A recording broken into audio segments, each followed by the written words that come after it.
Well,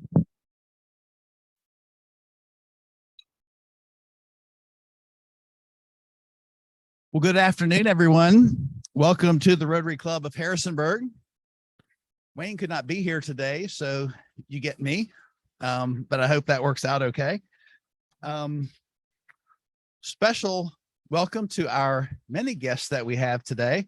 So we're getting started just a little bit early because we have a good program. So let's start, as we always do, with the four-way test of the things that we think, say, and do. First, is it the truth? Second, is it fair to all concerned? Third, will it build goodwill, better friendships? Fourth, sir. So today's song is by Lynn Dively, singing My Country, 'Tis of Thee.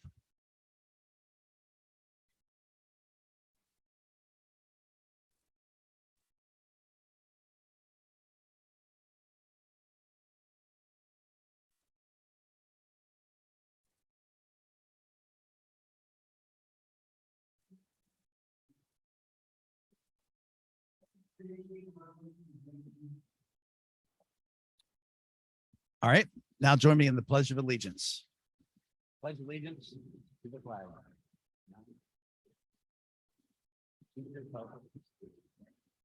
One nation, under God, indivisible, with liberty and justice for all. Today's invocation is by Eric Cotting.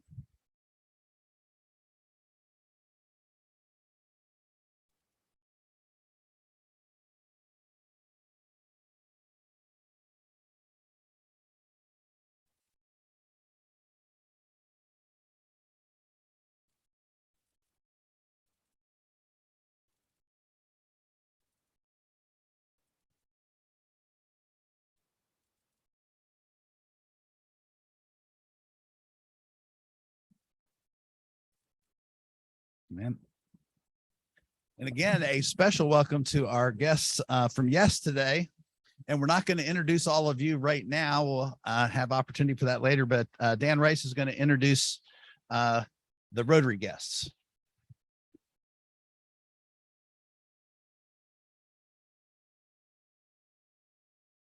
Hello, good afternoon, everybody.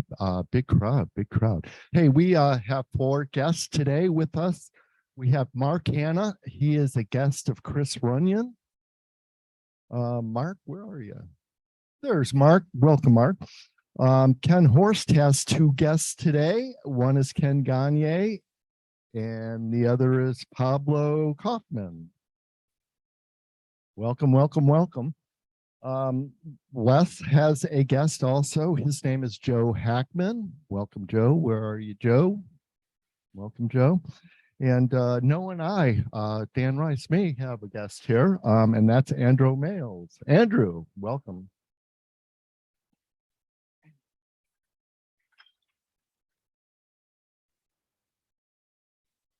So I did not have any family of Rotary announcements that were given to me ahead of time. If there are any, this would be the time to share those. But if not, then we will get on with our meeting. I'm going to introduce our host for the day. John Krugel has served as the Associate Director of JMU Center for Economic Education for 4 years prior to taking over as the Center Director in July. John is currently a lecturer for the Economic Department at JMU. He's also a master teacher of the National Council of Economic Education and was recently elected to serve on the board of the National Association of Economic Educators. John assumed the role of director following Bill Wood, who was director for a long time, who is also with us today. So welcome, John.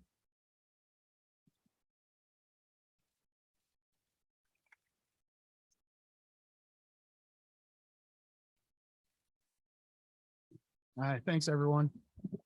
So I'm gonna do my best, but I'm so used to sitting there with you all and hearing Bill do this. So bear with me. So I apologize. But so 1972, we had local Rotarians and entrepreneurs Zane Shoker and Charles Chip Strickler, along with other business leaders and Rotarians, formed a nonprofit organization that has become known as Your Economic Success, or YES. YES's programming has significantly impacted economic education locally, statewide, and even nationally, as we'll see later in today's program. Today, we celebrate the achievements of some outstanding teachers from the Harrisonburg and Rockingham County schools. These teachers lead by example, doing great work for their own students and inspiring the other teachers in their schools with their energy and dedication to incorporating economic and personal finance education into their classrooms. This year is the 50th anniversary of the organization known as YES and its pioneering model for providing economic education locally. But that model would not exist without the hard work of the talented individuals that work to make YES as successful as they are. And so I just wanted to take a brief moment to recognize those individuals. So we have Lauren Shiflett, who coordinates all teacher outreach for YES.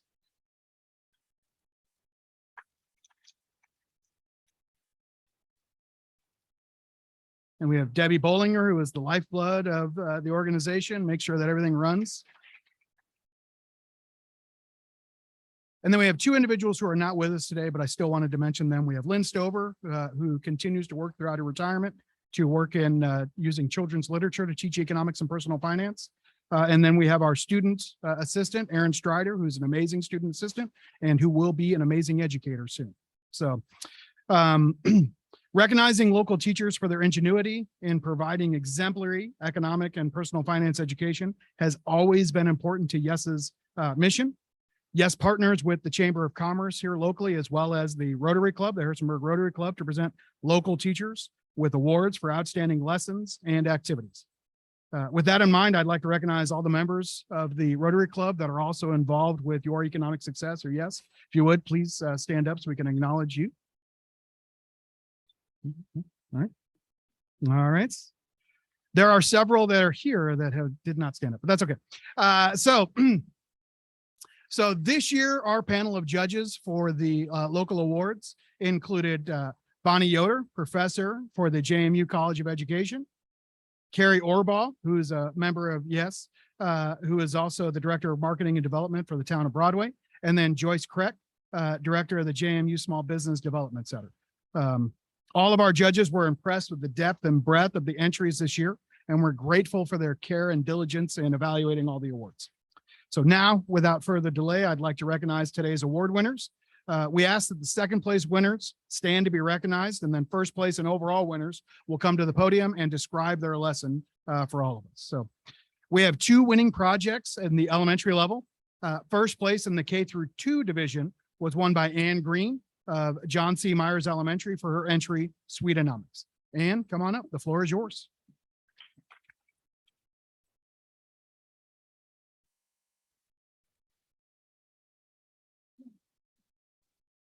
Well, thank you so much for honoring me today and everyone here, actually. My unit was a 10-day unit on Sweetonomics.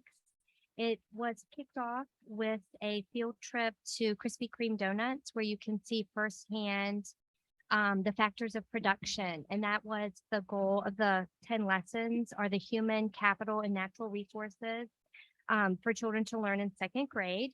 And at Krispy Kreme, I think we all know that you can see and smell and taste all of the natural resources. Kids see firsthand natural and human and capital resources at Krispy Kreme. They come back to school and created a mobile with what they saw with the donut at the top, and then they have their human, natural, and capital resources hanging down. After they've seen the factors of production, then they do the factors of production in the classroom with making their own sweet treats. They are the human resource using capital and natural resources to make chocolate covered pretzels, pretzels with a little caramel in the middle. As they're making these items, we're taking pictures on our iPads, and the children then make a book creator presentation of what their group made, where they have pictures and they're writing about the human, how they were the human resource, the capital resources that they used to make the sweet treats, and then the natural products that they were using. So after they've seen it and they've done the factors of production, Then they end the unit with a interactive poster where they are dreaming what they want to do or what human resource they will grow up to be. Some children would pick a nail technician, a hair salon, a pet store. So they create their poster where they are the human resource and they are showing the natural and capital resources used in their job. We display the posters and children walk around looking at the resources, and it's interactive because you can flip up the tabs. So as you're looking at your poster, you're thinking, what are the natural and capital resources used? And then they can flip up the tab to self-check as they walk around viewing the posters. So I just, again, greatly appreciate you honoring me today and all the educators out there and all the support that you show to our community. Thank you. I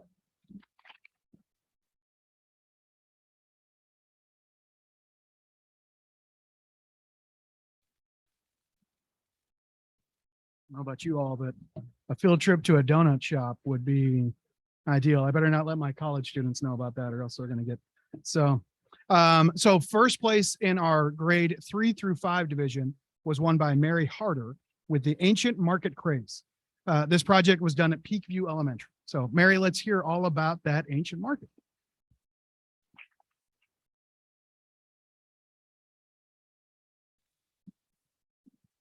I first got the idea to do this because our second graders were second graders affected by COVID, and they didn't get to have their market day in second grade, which is a huge letdown for them. So I started trying to decide, well, what can I do with third graders, but I don't want to compete with second grade. So we reviewed all 5 of their ancient civilizations: Greece, Rome, Mali, China, and Egypt. And as we reviewed, we talked about all the little things in the SOLs you need to review, like the aqueducts and the pyramid. But we also went over culture and dress and what were some of the products they made. And then we narrowed it down to one product from each ancient civilization. And the kids had to reach into a bag, not knowing what they would pull out. And the kids pulled out a color of a block, which let them know, are you going to have your specialization be which ancient culture? And this took, gosh, it took about 3 months because I'm the library teacher and it wasn't something that I could do every day. But they really amazed me. We were able to talk about it and review all of the economics concepts from kindergarten all the way up through third grade and put it into action as they did it. We talked about how they were the human resources, what capital resources are you using? We also talked about scarcity versus abundance, and does that make your price go up or down? Because the culmination of the whole thing was, we're going to have an ancient market day and 2 classes. One's going to sell, one's going to buy. Then we had about 10 minutes for me to catch my breath, and we flip-flopped. And it took 2 days to do this, and some kids dressed up with me. I'm blessed to have a son-in-law from Egypt, so I had an authentic, I think it's called a gabeya, but I also put my King Tut headdress on with a snake. So they had a great time, and they even made their own money. And I thought, oh my gosh, this could be a madhouse. This could be kids arguing, crying. They were great. Each little group made up their own money. And then per class, they had to vote on one money, and it was €1 for ancient market. And then per class, they each had one money. And we talked about, was that going to work? Well, no, because Turner's class is going to sell to Judd's class and Wanger's class is going to sell to Thomas's class. So then they had to vote on one money to use. And they loved it. It also, believe it or not, was econ, social studies, and it got in character, because some kids would see one little boy or girl that was lacking like 2 of their little lion wheat dollars, and they had extra left over, and they would go over and hand it to them because they knew, oh, he really, really wanted that. And I got the 2 things I wanted. I'm going to give him my leftover money. So it was just a really fun experience. And thank you so much for supporting us. I've been teaching, this is my 31st year, and it's still just as fun when you do things like this. Thank you.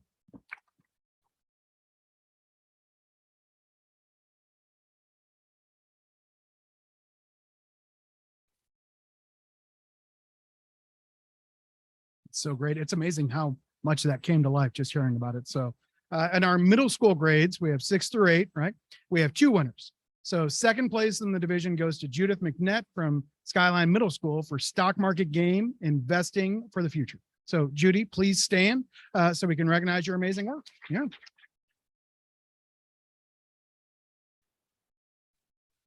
And then first place in the division goes to Nora Fletcher from J. Frank Hilliard Middle School for Roxy Town Mini Economy. So Nora, let's hear a little bit more about Roxy Town.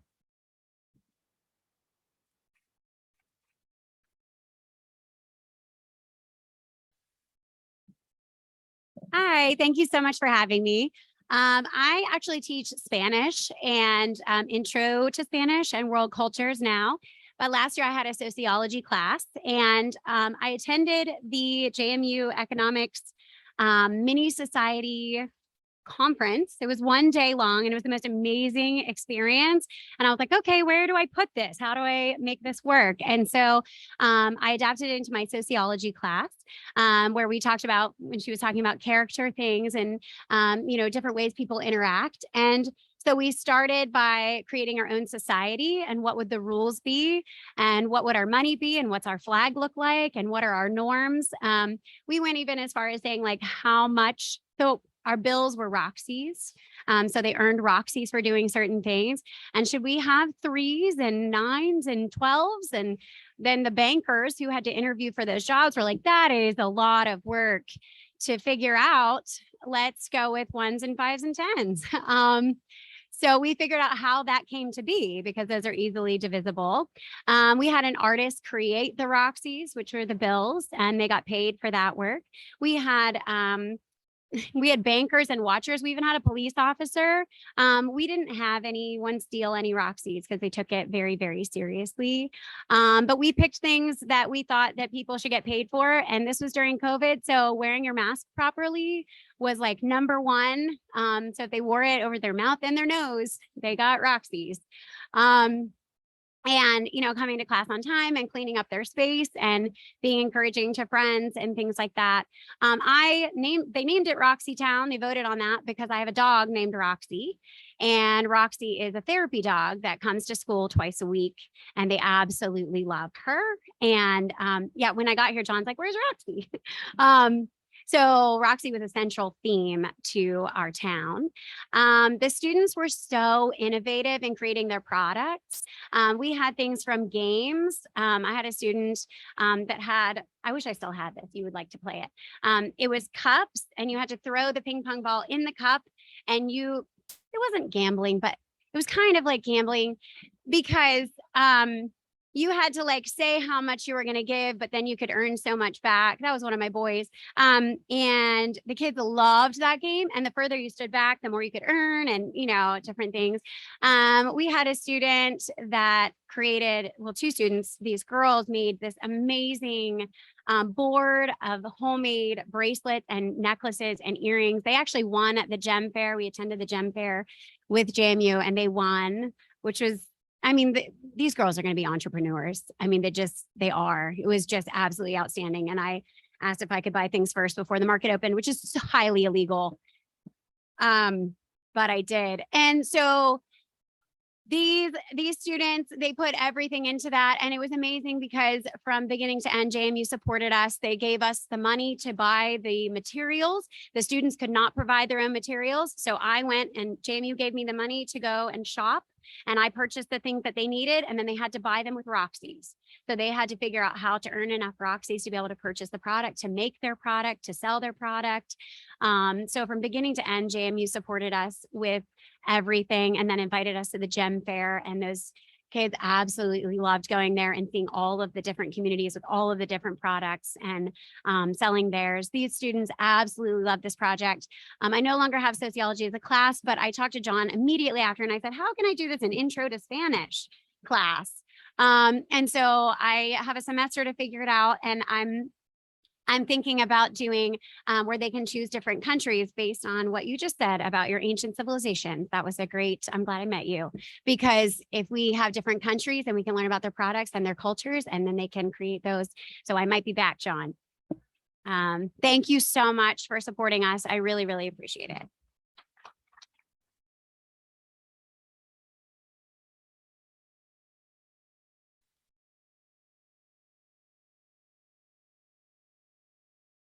I do think that Roxy would have loved it here. I'm just saying. So, and she's adorable. No, that's really great. And I actually do have something that we can that would work, I think, with Spanish.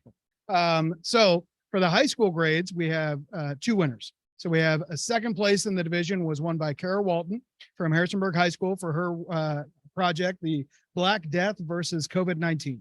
So Kara, please stand up. So it's a very timely, I look at that as a very timely way of connecting the past with the present and making it very relevant to your students. And so first place in the division went to Barbie Jenkins from East Rockingham High School for food truck competition. Barbie couldn't make it today, but she sends her regard. Oh, hey, sorry, she snuck in on me. I'm sorry, Barbie. Hey, come on up. I apologize.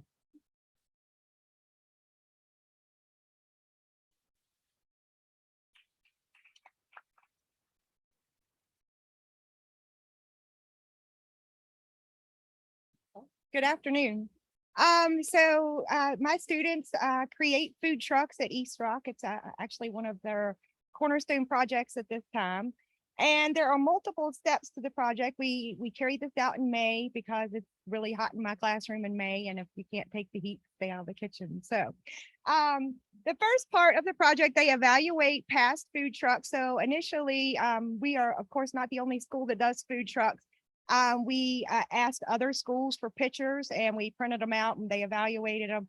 The first year, we then had prototypes that they could evaluate. The second part of the project, they develop a concept or a theme. So they want a breakfast truck or a taco truck or really they came up with all the ideas, a donut truck, pizza truck. I've had all kinds of trucks. The third thing that they do is to develop a menu utilizing classroom staples and a $10 budget, and they must develop 3 menu items out of that. And of course, they say, we can't make anything with $10. I don't know what you expect of us. And I said, every day we make things for $10. You're going to do it. So then the students develop their 3 menu items, and then they learn about determining the cost per serving. And then they must develop a retail cost per serving for those items that would represent a profit in the real world. They then build mock food trucks. We've used cardboard in the past and paint and different things. Some students really take it and run with it. They make interior for these food trucks. Some of course do the bare minimum, but we have a lot to evaluate from the next couple of years. Then the seventh thing that they do, they purchase the equipment for their food trucks. They're given a fictitious budget from their great Aunt Sally, and they have to decide based on the food truck that they decide based on the concept of their food truck, then they would need the items that were associated with that. The eighth step, they carry out the food trucks at the classroom level. So each class has 4 kitchens and they compete at that level. And then we have an overall competition. So they do the food trucks a second time and we determine a winner. And then Family Consumer Sciences purchases lunch for our grand champions from a restaurant of their choosing. I'm also happy to say that this year we were awarded an additional grant from Blue Ridge Pathways. And we're going to partner with all the CTE departments this year. And business is going to print our menus, and marketing is going to help market the food trucks, and technology is going to build the food trucks. And we're hoping to purchase eggs and lettuce from the ag department.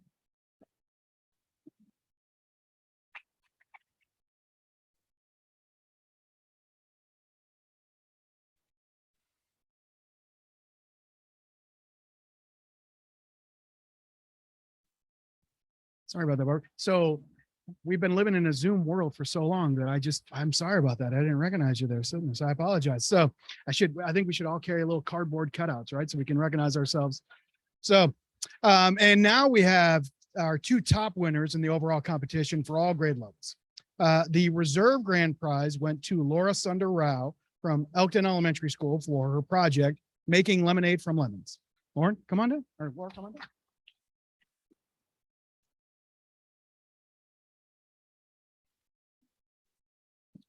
As you can see, I do have 2 students that I brought with me, and I'll bring them up here shortly.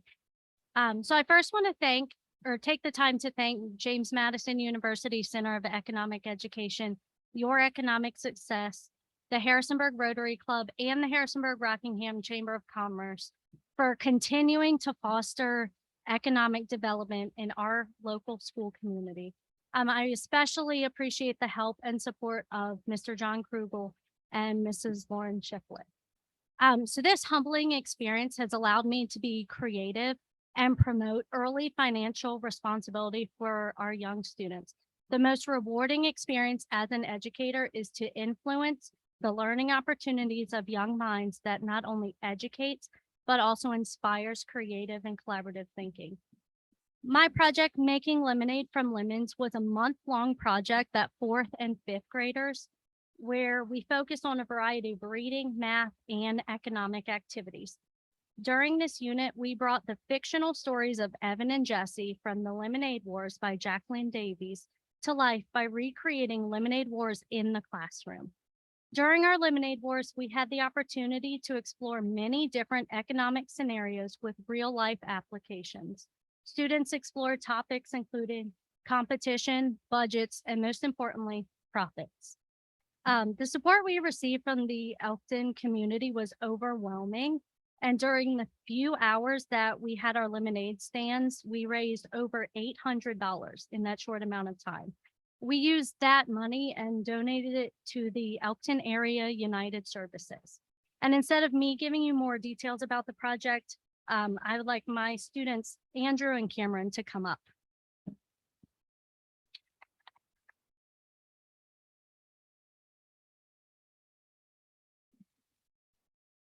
Hi, my name is Cameron Amos, and I'm in 6th grade at Elkton Middle School. Miss Sunderall was one of my teachers in 3rd and 4th grade. Her idea for the Making Lemonade from Lemons project is the main reason I chose to attend summer school. After reading the Lemonade War and Lemonade Crime, we broke into teams to plan and create our own lemonade stand. First, we created our own lemonade recipe. After that, we created the sign for our lemonade stand. Then we set up a job rotation for our stand. My favorite part was the day of the lemonade stand. We served many customers, including the Boys and Girls Club and all the residents of Journeys Crossing Assisted Living. Our stand raised the most money. All the proceeds went to EAUS. Miss Sunderall is an amazing teacher. She treats all her students with love and kindness. I am so lucky to have had her as a teacher. Thank you.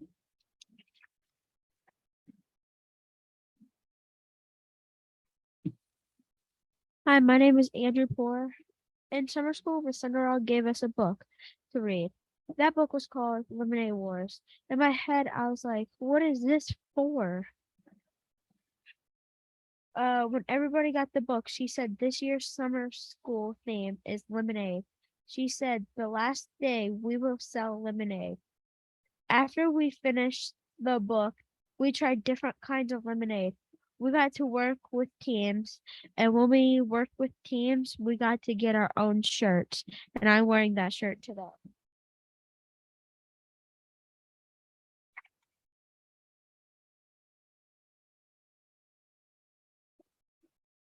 We tried different kinds of lemonade. After we finished the book, we got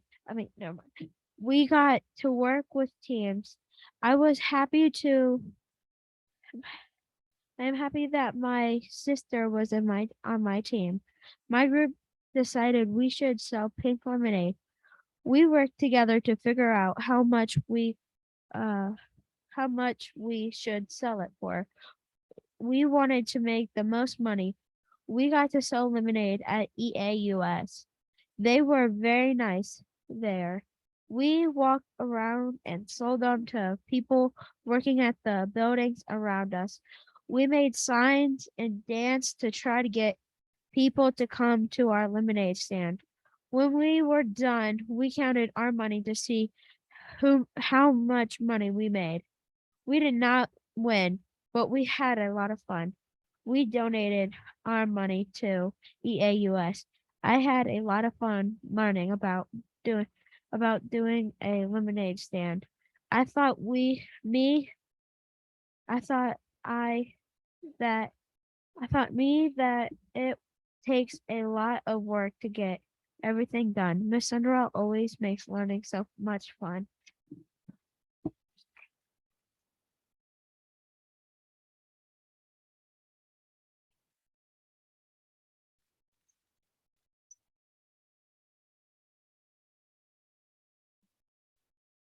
So I want one of those shirts. I don't know how that has to happen, but. So before I announce our final winner at the local level, I do want to address a change that we've had in our name for the overall prize. The grand prize in the overall competition, which has been the top prize for years, has been renamed in honor of our long-serving director for the JMU Center for Economic Education, William C. Wood. And I know Bill probably does not want me to mention this at all. He really wants to just sneak out the door, but we're going to do it. So Dr. Wood dedicated over 30 years to running the center and worked closely with our funders at YES to ensure teachers receive support they need to offer outstanding economic and personal finance education in the classroom. YES wants to honor Dr. Wood for his service by renaming the grand prize award to the William C. Wood Award for exemplary teaching of economics. Our inaugural winner for the William C. Wood Award for exemplary teaching of economics is Michelle Hunt from Smithland Elementary School for her project, Creating an Economics-Minded Classroom. Michelle actually emailed us late last night and she was running a fever and she just really did not want to risk getting anyone sick. And so she can't make it, but Michelle, and I don't know if this is possible or not, but Michelle has actually had some of her students make a video explaining their project. And so we can share that out with you all. And then you can see her students talk about the project and it's pretty awesome. So, so one last thing before we get out of here, but all of these local entries went on to the state competition, and I'm pleased to report that we have the results. So with the winners that I mentioned here, please stand and be recognized as I call your names again. So third place statewide went to Ann Green at John C. Myers Elementary for her project.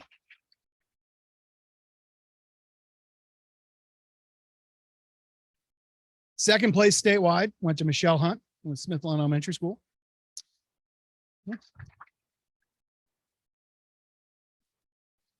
And then first place statewide went to Laura Sunder Rao from Elkton Elementary School.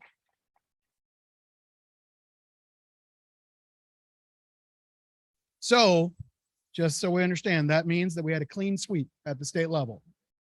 Yes, great work. And finally, we have a very special guest with us today from Stewart Hall School, Julie Karen. Julie, will you please stand up? Yeah. So throughout the day, you've heard some teachers mention our GEM Fair, which is supported by YES and our funders there. So Julie has brought her students to the GEM Fair for over 6 years, I want to say, at least in my recollection. But she has brought her students to GEM Fair for years. And this year, Julie was chosen by the National Council for Economic Education to be, and she was named the Middle School Economic Educator of the Year for the nation. So let's give Julie a big round of applause for her.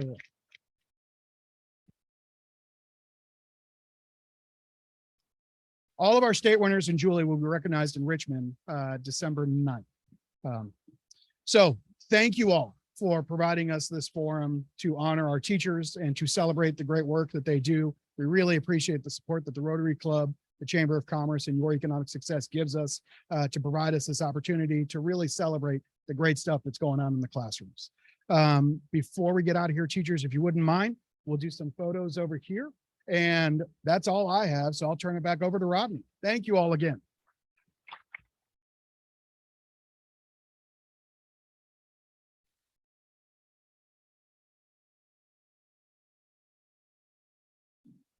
Well, thank you all for coming out and congratulations to all of the winners today. That, if I remember this correctly, that success on the statewide level is not a new thing. It seems like many of our local winners end up being state winners. So congratulations to all. I think the only announcement that I did have written down was to remember to log your volunteer hours if you have them on the Google Sheet. And I think then we'll just and then we can have all the winners come up here for their pictures.